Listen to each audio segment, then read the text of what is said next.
What's up, Maniacs? My name is Mex. I'm a wrestling fan, a wrestling enthusiast, a WrestleManiac, if you will. And today, we are discussing AEW Dynamite. It was the go-home show. We're going to get all out on the weekend, September the 5th. And for me, the show was a bit underwhelming. So as well as kind of go over what happened in the show, I'm going to do some predictions for the all-out card. So if you want to see who I think is going to come out on top on Saturday, stay tuned. Right here at WrestleManiac UK, I discuss everything that is WWE and AEW. So if this sounds like the place for you, make sure you click the subscribe button and make sure you hit the notification bell so that you get notified every time I drop a new video. Ladies and gentlemen, without further ado, let's get into the review. So I want to talk about the big angle from the go home show, which was Moxley versus the lawyer of MJF. Obviously, we knew we weren't going to get much of a match out of that lawyer. It was entertaining in parts, a bit of a funny and comedy match, if you want to call it that. But Moxley got the win in the end with the paradigm shift. The paradigm shift that is going to be banned on Saturday in the big championship match. So yeah, we all knew Moxley was going to win, but straight after the match, Wardlow got in the ring and started laying the beating down on Moxley. As this was going on, MJF appeared from the entranceway. He took off his neck brace, he pushed to the side the walker that he's been wearing, he more or less stripped down to just his shirt, eventually his vest, and he put a beating on Jon Moxley, guys. I mean, this is the strongest I think we've ever seen on TV MJF look. The most strongest, the most violent, the most vicious. I don't think I can remember a time he's looked as dominant as he looked right now. And yes, he had Wardlow by his side, and yes, Wardlow had done a lot of the heavy handling before he even arrived, but MJF looked serious. He even put on the Dynamite diamond ring and punched Jon Moxley, which made him bleed, continued to beat his beaten head, and then wiped the blood all over himself, all over his face, really making a statement to Jon Moxley and ending the show carrying the AEW World Championship. Now, saying all of that, I still think Moxley is going to win on Saturday. I don't think that MJF is picking it up here. He's looked very dominant. He's had a very good run, if we're completely honest with ourselves, up till this point. He's won a lot of the matches he's been put in. We don't even see him on TV every week, but he has won, you know, I think consistently maybe about 8, 9, 10 matches to become the #1 contender. No losses at all. He's lost, I think, a tag team match or something, which, yeah, it's not him that lost the match, I guess. So yeah, MJF has looked extremely strong up till this point, and especially on this go-home angle, but I think this is Moxley's title to retain. So on the all-out predictions card, I'm going for a Jon Moxley win. Before we get into the rest of the predictions and the other little stuff that happened on the show on Dynamite tonight, guys, if you're enjoying this review, please hit the thumbs up button, give us a like. It does a lot for this channel and I thoroughly appreciate it. Make sure you hit the thumbs up button.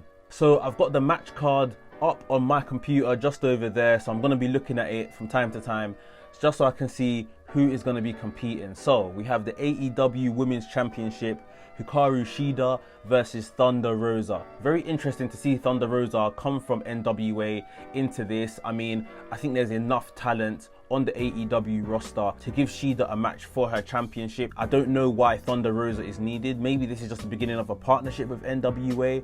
I don't know. But I don't think that Thunder Rosa should be coming across, and she isn't going to win in my opinion. I'm going to go with Hikaru Shida here. Shida, I don't think has been on the show for what, the past 2 weeks? Last week she was in like a backstage segment when they did a contract signing. Thunder Rosa had a match on Dynamite this week. It was a decent match, to be fair, but yeah, I don't really understand why they need to get someone from outside the company to face their AEW Women's Champion when there's enough women on the roster, and I don't think Thunder Rosa is going to win. So yeah, Hikaru Shida to retain the AEW Women's Championship at All Out. After the beatdown of Cody and the attempted save by Matt Cardona, Scorpio Sky, QT Marshall and Dustin Rhodes, they will be taking on the Dark Order in a 4-on-4 tag team match at All Out. I would have preferred to see Brody Lee defend the TNT Championship at All Out, but doesn't look like we're going to get that. It looks like we're going to get this 4-on-4 match And to be honest, I think the Dark Order is going to win. There's nothing for those 4 men here to win. Like, what do they get if they win? It might feel good if the faces win here, but I think the Dark Order, they're trying to build them as someone dominant. And yeah, I think the Dark Order are going to win this match here. Then maybe afterwards, Brody Lee will spin off into a TNT Championship feud with one of these 4 men. Possibly Scorpio Sky or Matt Cardona. We're getting a 21-man casino battle royale. Some of the names in it is going to be Darby Allin, we're going to get Ricky Starks in there, we're going to get FTW champion Brian Cage, Lance Archer, Pentagon Jr., Ray Phoenix. There's going to be some others announced. I do think that Darby Allin and Ricky Starks should be having their own one-on-one match on this card. I don't think they should be in this battle royale. Hopefully, maybe last minute we'll still get that, because I was really looking forward to a match from those two. But I think the winner of the battle royale should be Lance Archer. Now, there's a lot of people in there, there's a lot of moving parts. Eddie Kingston's even going to be in there, he's been running up his mouth. Ray Phoenix is probably the best competitor in the match, but I think they've really dropped the ball with Lance Archer. They brought him in nice and hot, and they've really dropped the ball on him, and he needs something, you know. I think Brian Cage, well, he still needs something as well. He's got this little FTW championship thing. You guys know how I feel about that. He's carrying that around, so I guess that kind of buys him some time. But Lance Archer, Jake Roberts, they really need something. So I think this might be something to propel Lance Archer towards Jon Moxley for an AEW World Championship match later on. Off the back of this week's Dynamite, we're also going to get at All Out Young Bucks versus Jurassic Express. They teamed up this past week on Dynamite and defeated SCU and Private Party. And let me just mention, they were still very pissed off because of probably what happened with Hangman Adam Page last week. They were all business in this match, and yeah, they got the win. So we're gonna get Jurassic Express versus Young Bucks at All Out, and I think that Young Bucks are going to continue their little mean streak here and get the win. Another match that has been announced is going to be Sammy Guevara versus Matt Hardy, and I think it's broken Matt Hardy because we're getting a broken rules match, which basically means anything goes, there are no rules.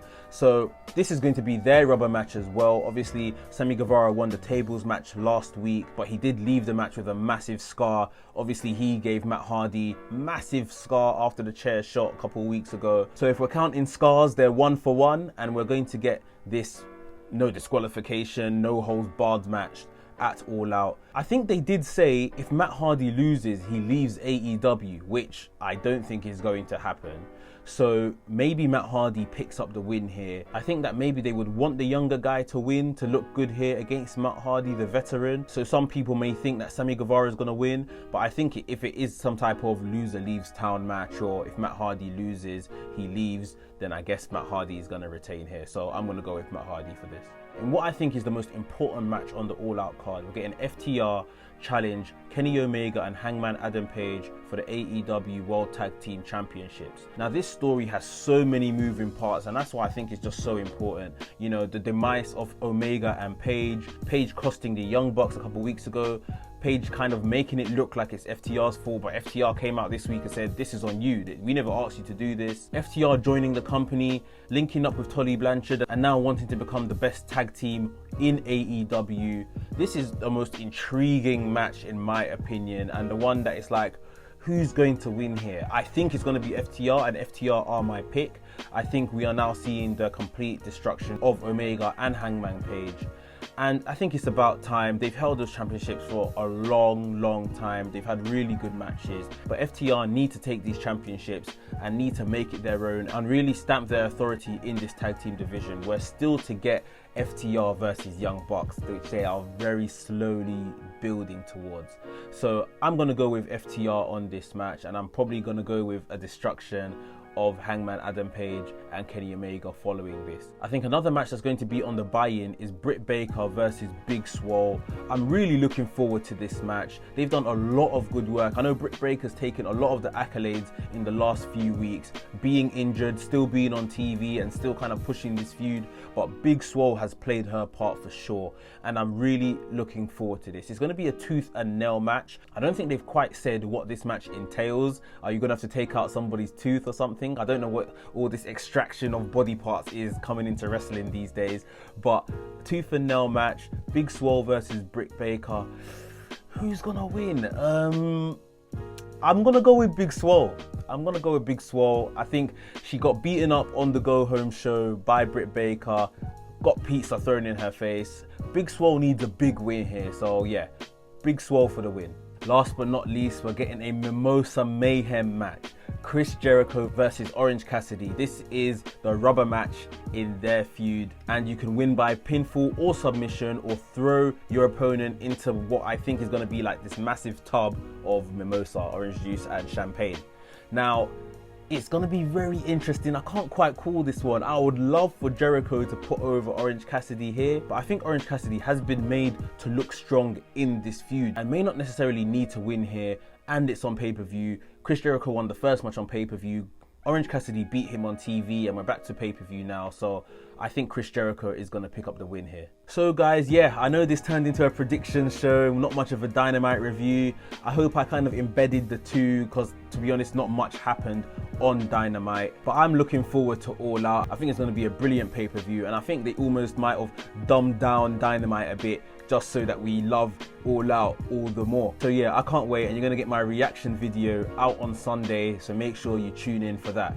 Guys, if you enjoyed this review and predictions, make sure you hit the thumbs up button and give us a like. And if you're new here, welcome. Please consider subscribing and hit the notification bell so that you get notified every time I drop a new video. WrestleManiac UK signing out, and I'll see you soon.